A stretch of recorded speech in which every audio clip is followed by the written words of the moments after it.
হাইকোর্টে আগাম জামিন চাইবেন চিত্রনায়ক সালমান শাহকে হত্যা মামলার ১ নম্বর আসামি সামিরা হক। মঙ্গলবার ২৮ অক্টোবর তার বর্তমান স্বামী হাইকোর্টে আসেন জামিন শুনানির জন্য আইনজীবীর সঙ্গে কথা বলতে। এদিন সকাল ৯টায় সামিরার বর্তমান স্বামী ইশতিয়াক আহমেদকে আপিল বিভাগে বসে থাকতে দেখা যায়। এ সময় বেশ কয়েকজন সিনিয়র আইনজীবীর সঙ্গে কথা বলেন তিনি। এর আগে সালমান শাহ এর সাবেক স্ত্রী এবং খলনায়ক আশরাফুল হক ডনের দেশত্যাগে নিষেধাজ্ঞা দেন আদালত।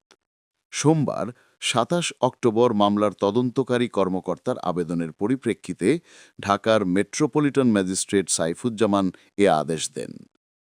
ডিএমপির প্রসিকিউশন বিভাগের এডিসি প্রশাসন নাসির আহমেদ গণমাধ্যমকে বিষয়টি নিশ্চিত করেন। এর আগে গত ২২ অক্টোবর মামলার তদন্তকারী কর্মকর্তা রমনা থানার পুলিশ পরিদর্শক আতিকুল আলম খন্দকার তাদের দেশত্যাগে নিষেধাজ্ঞা চেয়ে আবেদন করেন। পাশাপাশি মামলাটি আদালতের নির্দেশে পুনরায় তদন্তাধীন থাকায় আসামিরা যেন দেশ ত্যাগ করতে না পারে সে লক্ষ্যে দিনাজপুরের হিলি ইমিগ্রেশন চেকপোস্টে বাড়তি সতর্কতা জারি করা হয়েছে।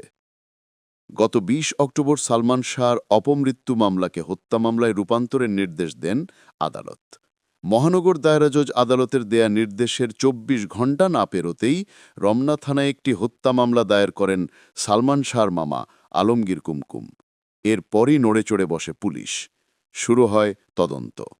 তদন্ত সংস্থার কর্মকর্তারা জানান, পুনঃতদন্তে নতুন তথ্য ও সাক্ষ্য প্রমাণের যাচাইয়ের কাজ চলছে। সালমান শাহ হত্যা মামলায় সর্বমোট ১১ জনকে আসামি হিসেবে উল্লেখ করা হয়েছে। হত্যা মামলার প্রধান আসামি নায়কের সাবেক স্ত্রী সামিরা হক।